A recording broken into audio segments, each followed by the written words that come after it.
What if I told you about a product you can invest your money in, and if you were to declare bankruptcy, it's actually creditor protected? I'm Carlo, and I'm the personal finance columnist for the Montreal Gazette. I recently wrote a column about how to protect your investments if you were to go bankrupt. As an advisor, I get pitched a lot of different types of products. One of these products that gets pushed heavily are segregated funds.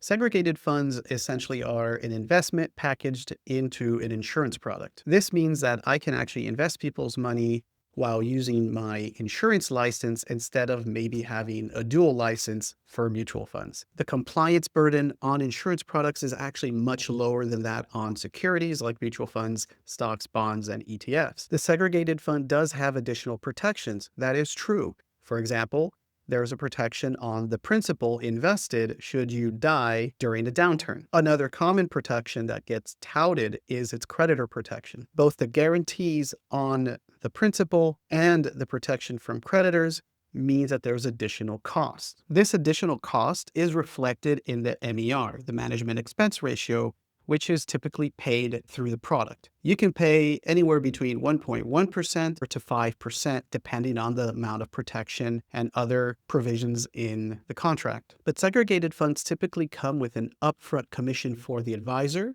so the payout is definitely more significant upfront than, let's say, if that advisor had invested your money through a mutual fund or an ETF. This compensation is also reflected in the higher cost of the product.